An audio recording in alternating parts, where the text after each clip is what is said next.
นาโลก็ตายโลปากกาให้ไงจะบ้าโลให้ถามบนไทยนึกดอนนัดไงดำบุญไทยปรามอดเลยตามเมียร้องทำอะไรได้เลยตาจังดำบุญไทยปรามลงมนโจปรีนะดังน้ำบนโจหรือก็ไม่ตายดอนนัดให้ดอนนัดนะดอนบนไทยนั่นคือโลกตายให้บ้องไปตรงดาว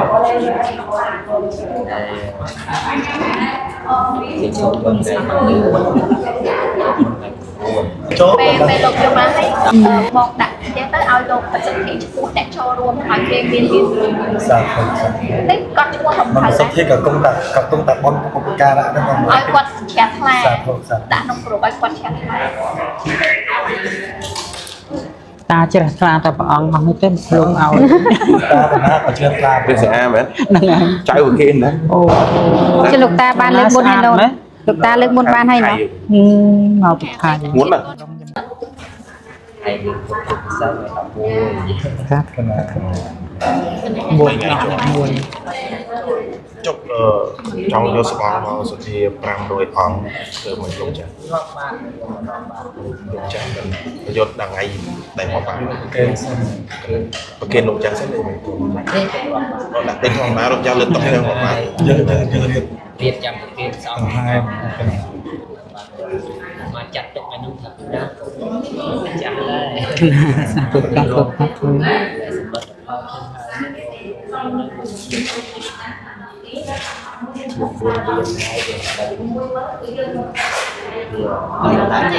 ở cho tên chốtไปลงยมาให้ตาตายโอ้ខ្ញុំករណីទាំងអស់គ្នារួមជាមួយនឹងលោកតាប្អូនណាណាលីតូបងម៉ាលីហើយញាតិពធទាំងអស់សូមក្រាបថ្វាយនៅបង្គំវិសាលគ្រប់ព្រះអង្គដូចជាសូមធ្វើនៅសេចក្តីរាប់អានប្រគំសួរទៅដល់បងប្អូនទាំងអស់គ្នាថ្ងៃនេះវិសាណាគឺជុំគ្នាទាំងអស់ទាំងមកអូនណាណាមិញថាក្រុមអីគេក្រុមបាក់ផ្លាត់ថាក្រុមបាក់ផ្លាត់តែបងចាអីលោកតាឥឡូវយើងជួបគ្នានៅវត្តស័ព្ទហើយនៅលើកោះប្រជុំទេហើយនៅរហាប់ទឹកអញ្ចឹងដោយសារតែមានឱកាសជួបគ្នាហើយមិនងាយបានជួបគ្នាទេដោយសារតែបុណ្យកុសលហើយចេះបានជួបគ្នាទេអញ្ចឹងចង់សន្តានាធោហើយបានអូនណាណាមកវិសាព្រោះគាត់ប្រកាយស៊ូណាស់អញ្ចឹងតែឥឡូវនឹងមិនចូលទៅដល់កិច្ចសន្តានាធោទេសូមសួរពីអារម្មណ៍លោកតាវិញសូមព្រះអង្គរហូតនេះបវរណាលោកតែលោកប្រកាសហើយថ្ងៃច្បាស់លាស់ហើយថាបុណ្យហើយនឹងដល់អាណត្តិថ្ងៃ19ខែ5មកឥឡូវលោកតាមានអារម្មណ៍ថាម៉េចដែរចឹង19ខែ5លោកមុនចូលព្រីវិញណាដល់មុនចូលឬក៏មិនតែដល់អាណត្តិហើយដល់អាណត្តិណាដល់តែបុណ្យហើយហ្នឹងគឺលោកទៅហើយហ្នឹងហើយតាមានសេចក្តីត្រេកអរជ្រះថ្លានឹងអរគុណបុណ្យនិងអរគុណពលឹងដូនតាបុព្វបុរសជាតិដែលបានជួយជ្រោមជ្រែងទេវតានិងនាគទាំងអស់នៅទីនេះជួយជ្រោមជ្រែងឲ្យវត្តនេះคลายឡើងដូចជាវត្តក្នុងឋានសួគ៌ហ្នឹងហើយកើតឡើងដូចជាជប់ជាប្រវត្តិសាស្ត្រជាតិយើងហើយតម្កល់ទុកជាមរតកជាតិហ្នឹងហើយជាភូមិមួយដែលកំសត់កម្រជាងគេប្រវត្តិទៅយើងដឹងហើយថាភូមិដេរឆានណាហ្នឹងហើយហើយលើคลายទៅជាភូមិប្រវត្តិសាស្ត្ររបស់ជាតិយើងដែលមានលោកម្ចាស់ធម្មវណ្ណៈវាសីបណ្ឌិតច័ន្ទតនីលោកដឹកនាំហើយនឹងអរគុណទេវតាដូនតាដែលបានជួយរៀបចំបើគ្មានកម្លាំងទាំងអស់ហ្នឹងទេវត្តនឹងអត់កើតឡើងទេអញ្ចឹងហើយសូមអរគុណសូមប្រគេនបុណ្យនិងឧទ្ទិសបុណ្យនេះជូនចំពោះអស់លោកម្ចាស់ទានទាំងអស់ឯអាដាមលោកជំទាវដែលលោកបានជ្រោមជ្រែងឲ្យវត្តនេះកើតឡើងជាមរតកជាតិយើងមិនរបស់លោកម្ចាស់វាសីតែអង្គឯងទេរបស់ជាតិយើងទាំងអស់គ្នាទាំងសាសនាទៀតទុកជូនក្នុងសាសនាហើយជាមរតកព្រោះណាទេសចរលើពិភពលោកវាមានទេសចរវប្បធម៌ទេសចរសាសនាទេសចរធម្មជាតិវត្តនេះនឹងคล้ายទៅជាទេសចរសាសនាដែលបង្កប់នៅប្រពៃណីវប្បធម៌ទាំងពុទ្ធសាសនាទាំងមរតកជាតិប្រវត្តិសាស្ត្រជាតិយើងមរតកដូនតាយើងដូនតាមហានគររបស់ខ្មែរហ្នឹងហើយទោះបីថាមានភាពរអាក់រអួលដោយការកោសរស់ថារិះគន់ថាបោកប្រាស់អីយ៉ាងម៉េចក៏សមិទ្ធផលនឹងអស់លោកឯអាដាមលោកជំទាវហើយព្រះមេដាជាតិអីទាំងអស់បានរៀបចំកសាងទុកជាសម្បត្តិកូនចៅខ្មែរទៅថ្ងៃមុខហើយហ្នឹងហើយរយៈពេលកសាង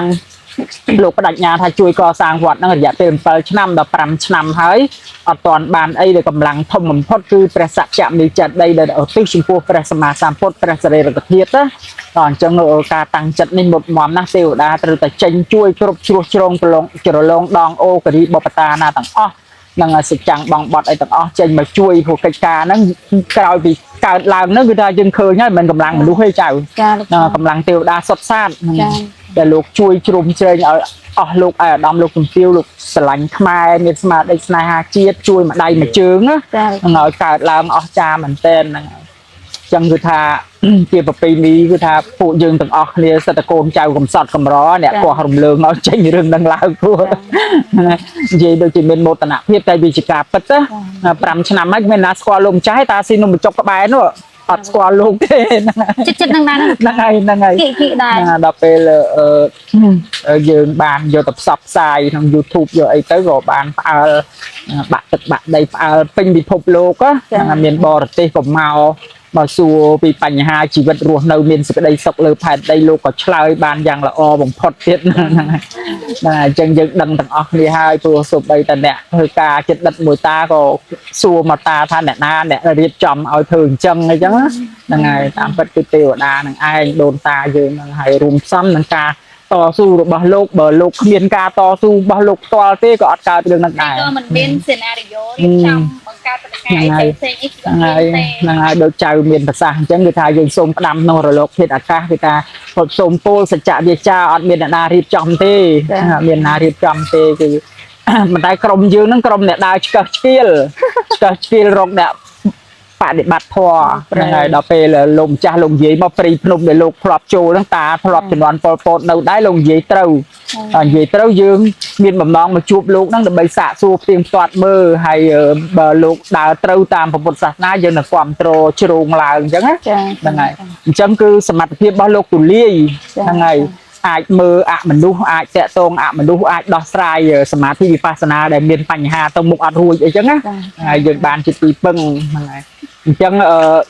តមកទៀតគឺថាយើងសំខាន់ក្នុងវត្តនេះគឺនឹងផ្សារភ្ជាប់ជាមួយនឹង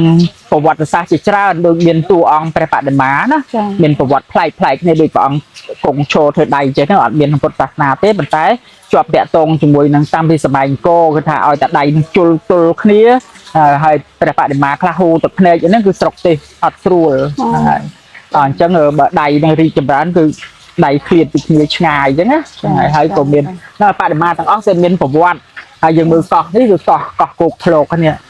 ដើមធ្លោកដែលដាំយកពីព្រៃមកងាប់ដល់ពេលគ្រាប់យកពីភីមានអាកាសមកដុះឡើងហ្នឹងអញ្ចឹង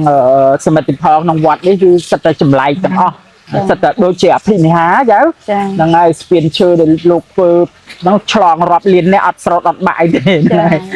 ហើយហ្នឹងហើយការធម្មទេសនាលើកទី1របស់លោកនៅមុខប្រាសាទអង្គរដូចជា260000នាក់អត់មានបញ្ហាដែលយើងធម្មតាពី20000នាក់ជាន់នេះបាក់ដៃបាក់ជើងហ្នឹងហើយដល់លោក260000នាក់យ៉ាងសុខសប្បាយហើយចៅខាងសៀមរាបបានផ្ញើคลิปមកតាថាអូសម័យនេះសោះអស់ចាប៉ុណ្ណឹងហើយពពកទៀតធ្លាក់មកណាហ្នឹងហើយតំតាភ្លៀងបាក់មេឃបាក់ដីដល់លោកបក់ផាត់ទៅបាត់អស់ហើយអ្នកផ្សេងទៀតដែលថាបកាយដែរហ្នឹងក៏គាត់ថាអាវិជាបក់ហៅពពកអីហ្នឹងគេអាចធ្វើបានទាំងអស់គ្នាតែមិនគាត់មិនធ្វើទៅហ្នឹងហើយក្រោយប្រជុំហ្នឹងហើយក៏គ្មានសម្រាមគ្មានអីហើយការត្រួតពិនិត្យព្រំដែនអីសិតតែអភិនិហាទាំងអស់ក្នុងវត្តហ្នឹងណាហ្នឹងហើយចឹងគឺយើងអរគុណដូនតាយើងហើយថ្ងៃសមរិត្រីចៅហើយនាគមកគូហោះកាត់ប្រាសាទអង្គរហ្នឹងហើយចឹងដូនតាយើងនៅមើលថែកូនចៅហើយបើកាលណាយើងលែងឲ្យតម្លៃលោកលែងគោរពបូជាលោកលែងនៅហ្នឹងយើងចេះធ្វើបន់ឲ្យជួយបន់ចំពោះពួកនាគទាំងអស់ចឹងតទៅទៀតតចៅជួយមានយោបល់ថាការធ្វើបន់សាងព្រះសច្ចមីចេតិយនេះមានអត្ថប្រយោជន៍អីខ្លះហើយបានបន់អីខ្លះចៅចូលរួមឥឡូវសូមឲ្យណាទៅបែកមុនព្រោះនេះទៀតវិញតាមមកបែកហ្នឹងព្រោះអីបែកអនឡាញយូរអញ្ចឹងណាអត់សូវបានសន្ទនាធ្វើគ្នាយូរហើយអញ្ចឹងណាបើនៅក្នុងអបហានិយធម៌ទាំង7ប្រការកាលណាយើងចេះរៀបចំគ្រឿងសក្ការៈគោរពរាប់អានបូជាចំពោះបច្ច័យដីគឺបើសិនជាយើងគោរព ចំពោះបច្ចេកដីព្រះបរមធាតុព្រះសម្មាសម្ពុទ្ធអញ្ចឹងធ្វើឲ្យសាសនាហ្នឹងគឺនឹងរុងរឿងគម្រប់ដល់ 5000 ព្រះវស្សាហេតុអីបានជាគ្រប់គម្រប់ 5000 ព្រះវស្សាមានសមាធិធាតុគឺដោយសារតែអស់ការគោរពពីមនុស្សអញ្ចឹងច្បាប់របស់ធម្មជាតិទីណាដែលគេមិនឲ្យតម្លៃយើងគឺយើងត្រូវតែអត់នៅហ្មងអញ្ចឹងបើមិនតែយើងនៅហើយយើងមានទុកកុំបន្តព្រមលិខិតបន្តមកពីខ្លួនឯងអញ្ចឹងសម្រាប់បច្ចេកដីហ្នឹងយើងមិនចាំបាច់ថាយើងរៀបចំបែបហ្នឹងហៅថាសិតជាបច្ចេកដីដើមពោក៏ដោយបាតប្រសង់ក៏ដោយក៏ជាបច្ចេកដីដែរគឺឲ្យតែយើងជាគ្រឿងគោរពបូជាចំពោះបាតប្រសង់ហ្នឹងក៏យើងអាចហៅថាជាបច្ចេកដីដើមពោក៏ជាបច្ចេកដីអញ្ចឹងពេលដែលយើងគោរពទៅទី1គឺចូលទៅក្នុងត្រៃកោតធម៌គឺមានសច្ចៈខន្តីនិងកតញ្ញូអញ្ចឹងគឺយើងចេះមានការកតញ្ញូមានការដឹងគុណដែលថាដូចខ្ញុំអញ្ចឹងថាហេតុអីអ្វីបានជាខ្ញុំលើកដំកើងព្រះពុទ្ធសាសនាលើកស្ទួយមិនរាល់ថ្ងៃហ្នឹងគឺមានតគុណពុទ្ធនៅក្នុងអារម្មណ៍រាល់ថ្ងៃហើយពោលអីអញ្ចឹងសុខចិត្តថារឿងរស៊ីទុកម្ដុំសិនអត់មានយកការរស៊ីមកលោកឡំជាមួយនឹងបធរហើយអត់មានថាខ្ញុំនិយាយ content ហ្នឹងពីបធរខ្ញុំត្រូវដាក់កាត់តផលិតផលខ្ញុំចូលមកដើម្បីប្រម៉ូទអីគឺអត់មានទេគឺដាច់ដោយឡែកដោយសារតែអត់ចង់ឲ្យគេមើលមកខ្ញុំថាខ្ញុំយកបធរហ្នឹងមករកស៊ីមកធ្វើ content ហើយដាក់កាត់តអាជីវកម្មខ្លួនឯងចូលអញ្ចឹងវាបាត់បង់តម្លៃអញ្ចឹងខ្ញុំសុខចិត្តឲ្យគេមើលមកថាមានតម្លៃយើងធ្វើគឺដើម្បីការដឹងគុណបូជាចំពោះគុណព្រះសម្មាសម្ពុទ្ធដោយសារតែព្រះអង្គគឺជាលោកកវិទូគឺជាបុគ្គលឯកគឺជាដែលត្រាស់ដឹងអត់មានចន្លោះតែម្ដងហើយឲ្យយើងបានរួចចេញនៅសេចក្តីទុក្ខទទួលបាននៅសេចក្តីសុខហ្នឹងគឺសុខស្ងប់នៅក្នុងព្រះនិព្វានហ្នឹងបើសិនជាយើងដឹងអត្ថន័យនៃព្រះនិព្វានហ្នឹងណាបុគ្គលម្នាក់នឹងដឹងថាគុណព្រះអង្គអស្ចារ្យយ៉ាងណាព្រះនិព្វានហ្នឹងគឺជាសភាពណឺតរបស់ចិត្តរបស់យើងហ្នឹងសភាពណឺតរបស់ចិត្តរបស់យើងហ្នឹងនៅក្នុងព្រហ្មញ្ញសាសនាក៏គេរកឃើញនៅក្នុងពុទ្ធសាសនាគឺរកឃើញគ្រាន់តែថាអស់នៅទិដ្ឋិហើយនៅក្នុងវិទ្យាសាស្ត្រក៏គេរកឃើញដែរដូចជានៅក្នុងពាក់ព័ន្ធជាមួយនឹង pH អាស៊ីត pH បូជាចំពោះគុណព្រះសម្មាសម្ពុទ្ធដោយសារតែព្រះអង្គគឺជាលោកកវិទូគឺជាបុគ្គលឯកគឺជាដែលត្រាស់ដឹងអត់មានចន្លោះតែម្ដងហើយឲ្យយើងបានរួចចេញនៅសេចក្តីទុក្ខទទួលបាននៅសេចក្តីសុខហ្នឹងគឺសុខស្ងប់នៅក្នុងព្រះនិព្វានហ្នឹងបើសិនជាយើងដឹងអត្ថន័យនៃព្រះនិព្វានហ្នឹងណាបុគ្គលម្នាក់នឹងដឹងថាគុណព្រះអង្គអស្ចារ្យយ៉ាងណាព្រះនិព្វានហ្នឹងគឺជាសភាពណឺតរបស់ចិត្តរបស់យើងហ្នឹងសភាពណឺតរបស់ចិត្តរបស់យើងហ្នឹងនៅក្នុងព្រហ្មញ្ញសាសនាក៏គេរកឃើញនៅក្នុងពុទ្ធសាសនាគឺរកឃើញគ្រាន់តែថាអស់នៅទិដ្ឋិហើយនៅក្នុងវិទ្យាសាស្ត្រក៏គេរកឃើញដែរដូចជានៅក្នុងពាក់ព័ន្ធជាមួយនឹង pH អាស៊ីត pH បាសនិង pH របស់អំបិលអញ្ចឹងអំបិលគឺវាមាន pH ណឺតអត់មានអ៊ីសឡង់ចម្លងអគ្គិសនីទេបានន័យថាបើសិនជាឧទាហរណ៍ថាយើងមានភាពសយឬក៏អីអញ្ចឹងណាភាគច្រើនគេឲ្យយើងយកអំបិលហ្នឹងមកងូតមកត្រាំឬក៏ងូតទឹកសមុទ្រអញ្ចឹងតែដោយសារតែអំបិលហ្នឹងវាមាន pH ណឺតវាអត់មានបនក៏អត់មានបាបអត់មានហេងអត់មានសយទេអញ្ចឹងអាហ្នឹងសភាពណឺតរបស់ពាក់ព័ន្ធជាមួយនឹងបាសនិងអាស៊ីតនិងអំបិលហ្នឹងហើយនៅក្នុងវិធីបើកចក្រាទាំង7នៅក្នុងវិធីបើកចក្រាទាំង7ហ្នឹងគឺវាមានពីចក្រាឬរហូតដល់ក្រោនចក្រាអញ្ចឹងនៅក្នុងនោះវាមានចក្រាមួយគឺហេតុចក្រាគឺជាសភាពណឺតរបស់ធម្មពលចិត្តដែរសភាពណឺតរបស់ចិត្តនឹងដែរនៅចក្រាហេតុចក្រានឹងគឺវាបន្សុទ្ធគឺមានតាំងពីប្រពុតមុនប្រពុតត្រាស់ដឹងទៀតគឺវាបន្សុទ្ធរាល់ចក្រាផ្សេងទៀតបើសិនជាចក្រាហេតុចក្រានឹងវាមានដំណើរការល្អធ្វើឲ្យយើងមានភាពវិជ្ជមានច្រើនលក្ខណៈថាបេះដូងយើងក៏មានដំណើរការល្អតែបើសិនជាចក្រាហេតុចក្រាហ្នឹងមិនមានតលយៈភាពទេវាធ្វើឲ្យយើងមានបញ្ហាបេះដូងមានបញ្ហារោគវិកលចរិតអីផ្សេងចឹងទៅអញ្ចឹងភាពណឺតរបស់ចិត្តហ្នឹងព្រះសម្មាសម្ពុទ្ធត្រាស់ដឹងពីភាពណឺតរបស់ចិត្តហ្នឹងគឺជាឧបេក្ខាចិត្តហ្នឹងគឺអត្តន័យនៃឧបេក្ខាហ្នឹងគឺស្មើនឹងលះបង់ពេលថាឧបេក្ខាហ្នឹងគឺស្មើនឹងលះបង់ហើយលះបង់ហ្នឹងដោយបញ្ញាទៀតមិនមែនថាយើងត្រូវតែប្រតិបត្តិពធហ្នឹងចោះចោលប្តីចោះចោលកូនអីហ៎គឺយើងគ្រាន់តែមិនជាប់ជំពាក់អារម្មណ៍តាមទ្វាទាំង6យើងកំណត់ដឹងត្រឹមថាជាកូនរបស់យើងជារូបធម៌នាមធម៌ប៉ុន្តែយើងបំពេញតួនាទីមើលថែកូនយើងដោយបណ្ដោះបណ្ដាលផ្នែកសតិបញ្ញា ស្មារតីជាប្រកដីជាធម្មតាអញ្ចឹងលះបង់ហ្នឹងមិនន័យថាត្រូវតែគុំតែចោលត្រូវតែបោះបង់ចោលត្រូវតែចោលពាក្យថាលះបង់ហ្នឹងគឺជាឈ្មោះឧបេក្ខាឈ្មោះឧបេក្ខាហ្នឹងគឺជាការលះបង់នឹងឯងហើយប្រព្រឹត្តទៅតាមកិច្ច4គឺមានសច្ឆកតបកិច្ចមាន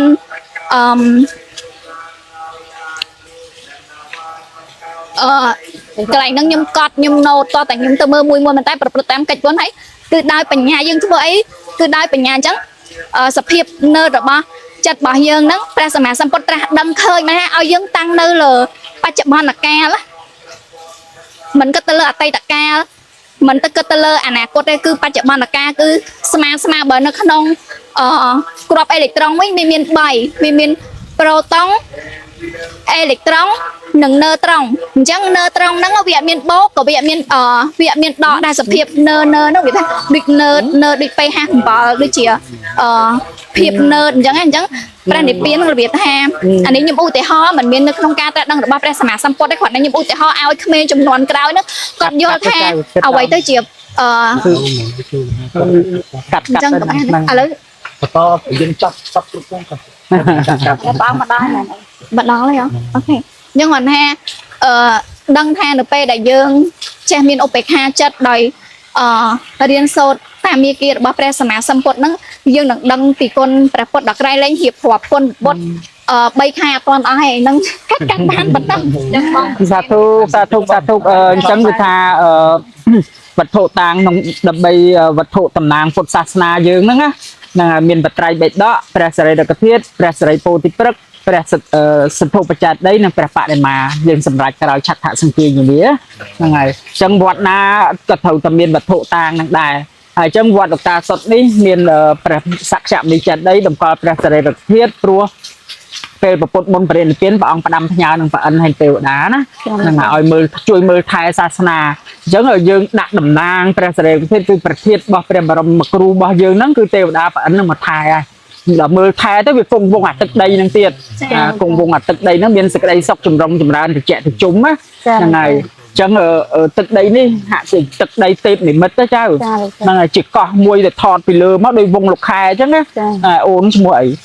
អូចំណងកហ្នឹងហើយមិនបានដាក់ឈ្មោះអូចំណងកចំណងមានប៉ុន្មានប្រការហ្នឹងហើយចំណង5ប្រការមានអីខ្លះចំណងដៃគឺប្តីប្រពន្ធចំណងកគឺកូនចំណងជើងគឺញាតិហើយទ្រព្យចំណងភពហើយនិងចំណងកាមហ្នឹងហើយអញ្ចឹងគឺចំណងអវិជ្ជាហ្នឹងហើយអញ្ចឹងចំណងកហ្នឹងគឺមានម្ដាយឪពុកមកនឹងឯងមកកន្លែងហ្នឹងណាដល់ពេលមានចំណៃឆ្ងាញ់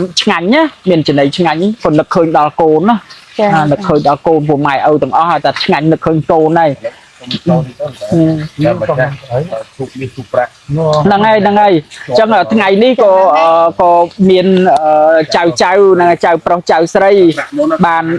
ហ្នឹងហើយហ្នឹងហើយអញ្ចឹងចៅប្រុសចៅស្រីក៏ជ្រះថ្លាបានសាងសវណ្ណបតុមហើយនឹងពេលប្រាក់នឹងសវណ្ណអីអស់នេះបតុមអីបតុមប្រាក់បតុមសនៅបតុមទេសហ្នឹងហើយអញ្ចឹងបតុមមាសបតុមប្រាក់ហ្នឹងហើយបតុមមាសបតុមប្រាក់បានកសាងសម្រាប់យកតម្កល់ក្នុងព្រះសរិរកធាតុនៅចេតិយព្រះសរិរកធាតុណាហើយចេតិយព្រះសរិរកធាតុហ្នឹងគឺសំដងជាលក្ខណៈវិទ្យាសាស្ត្រមួយគឺថាគោលឈរហ្នឹងគឺថាចំទិសខាងជើងហ្នឹងហើយឲ្យមុំកែងជាមួយនឹងទិសព្រះអាទិត្យព្រះច័ន្ទព្រះអាទិត្យរះហើយក្នុងមួយខែហ្នឹងមានសមតិវាសមរាត្រីគឺឲ្យព្រះអាទិត្យព្រះច័ន្ទហ្នឹងកាត់ចំកំពូលចេតិយហ្នឹងអញ្ចឹង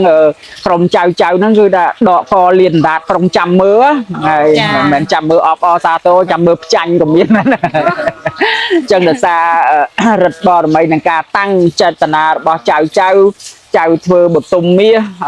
ចំនួនប្រមាណអញ្ចឹងហើយចៅបតុមប្រាក់ហ្នឹងក៏នៅចំនួនប្រមាណរៀបរាប់ទុកជាប្រវត្តិសាស្ត្រផ្ញើទុកក្នុងរលកធាតុអាកាសឲ្យបងប្អូនកូនចៅជំនាន់ក្រោយបានដឹងផងណាជាឯកសារប្រវត្តិសាស្ត្រមួយណាថា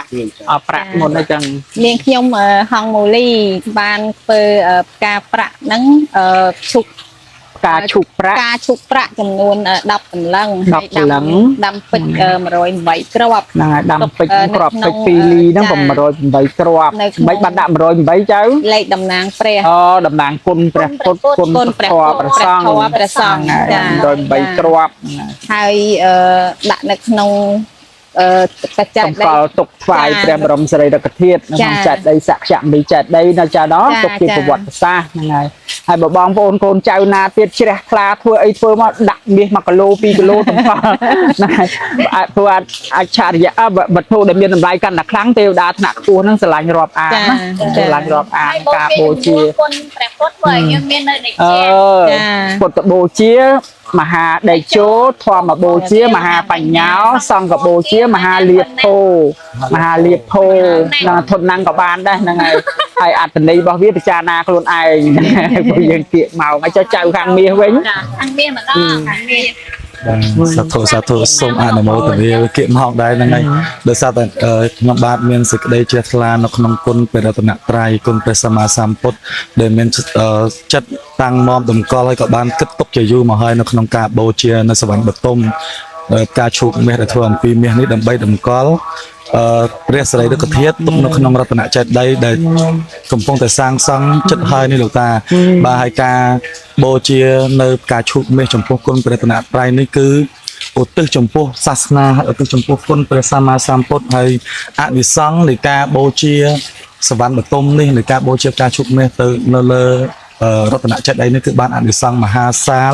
ក្រៃក្រាស់ខ្លាំងណាស់ក៏ប៉ុន្តែខ្ញុំកណាមានសេចក្តីជ្រះថ្លានៅក្នុងគុណព្រះត្រ័យហើយឧទ្ទិសចំពោះសាសនាហើយក៏សូមប្រាថ្នានៅព្រះនិព្វានតែម្យ៉ាងលោកតាតែប៉ុណ្ណឹងអញ្ចឹងហើយក៏សូមឲ្យបងប្អូនជនរួមជាតិទាំងអស់ដូចជាពុទ្ធសាសនិកទាំងអស់ដែលបានចូលរួមជាបច្ច័យតាមរយៈក្នុងបាក្តីតិចក្តីច្រើនក្តីក៏សូមលំអរចិត្តជ្រះថ្លាអនុមោទនានៅការបូជាសវណ្ណបតុមគឺការឈូកមាសដើម្បីទ្រទ្រង់នៅព្រះបរមសារីរិកធាតុតម្កល់ទុកនៅក្នុងរតនចេតិយនេះសូមបានជាបច្ច័យរួចចាក់ទុកឲ្យអនុមោទនាបុណ្យតាមកម្លាំងសទ្ធារៀងខ្លួនជាពិសេសសូមបានសម្រេចនៅពុទ្ធពរ4ប្រការអាយុវណ្ណៈសុខៈពលៈកំបីគ្លៀងគ្រាឡើយហើយបើសិនជាបងប្អូនពុទ្ធសាសនិកទាំងអស់ដែលប្រាថ្នានៅពរណាសម្បត្តិណាសម្បត្តិមាន3សម្បត្តិមនុស្សសម្បត្តិទេវតាសម្បត្តិអស្ចារ្យគឺសម្បត្តិព្រះនិព្វានគ្មានទុក្ខភ័យអញ្ចឹងបើសិនជាបងប្អូនទាំងអស់ដែលបានចូលរួមជាមួយខ្ញុំបាទហ្នឹងនឹងបងស្រីមូលីក្តីបងប្រាថ្នានៅពរណាសម្បត្តិណាក៏សូមឲ្យសម្រេចនៅពរនោះសម្បត្តិនោះកំបីគ្លៀងគ្លាខ្លាយជាបការៈដតីឡើយសូមអនុមោទនាក៏សូមគោរពជូនបុណ្យដល់ទេវតានាគទាំងឡាយទាំងអស់ដែលថែរក្សានៅដែនដីប្រជុំកោះស័ក្តិសិទ្ធិនេះក៏សូមអនុមោទនាបុណ្យអំពីយើងខ្ញុំទាំងអស់គ្នានិងក្រុមញាតិធម៌ជាពិសេសលោកតាដែលជាអ្នកដឹកនាំនៅក្នុងវត្តសុទ្ធនេះដែលគោះរំលើងឲ្យវាមានភាពល្បីល្បាញក៏ដូចជាពួកយើងទាំងអស់គ្នាដែលដើរតាមផ្លូវគំលងរបស់លោកតាអញ្ចឹងសូមឲ្យទេវតាទាំងឡាយក៏បីបាច់ដល់ថែរក្សាដល់លោកតាផងដើម្បីបានអាយុវែងតទៅដើម្បីដឹកនាំសាសនាក៏ដូចជាក្រុមញាតិធម៌បន្តទៅមុខទៀតអញ្ចឹងសូមក្រុមញាតិទាំងអស់គ្នាអនុមោទនាបុណ្យសាធុម្ចាស់ទឹកម្ចាស់ដីទេវតាមើលលោកធាតុនិងព្រំទាំងឡាយព្រំស័ក្តិធំទេវតាស័ក្តិធំក្នុងពុទ្ធសាសនាបានលើការជូនបុណ្យហើយនឹងទេវតានឹងនាគគ្រប់ភាគផែនដីនឹងឲ្យបានអនុមោទនាហើយសូមបីបាច់រក្សាពុទ្ធសាសនាគង់វង្សគ្រប់5000ព្រះភាសាសូមដឹកថែរក្សាមេដឹកនាំខ្មែរទាំងអស់សូមឲ្យមានសុខភាពល្អបញ្ញាឆ្លៀសវៃមានបជននាយុយឺនយូរសូមថែរក្សាពពួកញាតិនិងពួកយើងខ្ញុំទាំងអស់គ្នាបានសេចក្តីសុខចម្រុងចម្រើនកើតមាសដូចជាចក្រកើតប្រាក់ដូចជាគោនឹងឲ្យកូនចៅខ្មែរទាំងអស់ពូជគង់វង្សពូជពងវង្សត្រកូលរហូតដល់ចប់ផតកັບផែនដីគឺផតកັບយើងនេះគឺមានព្រះពុទ្ធកុកសន្ធោព្រះកោនិគមនោព្រះកាសបោព្រះសំណាក់ពុទ្ធដំនិងព្រះជាអារមេត្រីសូមមកទឹកដីខ្មែរគង់វង្សរហូតដល់ចប់ព្រះផតកັບនេះសូមកូនចៅទាំងអស់ចំនួនក្រោយបានដឹងហើយបានរីករាយត្រេកអរចាស់សាអនុមោទនាពីបុណ្យកុសលដែលពួកចំនួនមុនបានធ្វើទុកបន្សល់ទុកឲ្យសូមអស់លោកបានសេចក្តីសុខរួចផុតចាកទុកទាំងអស់គ្នាបាទត្រឹមបានចាស់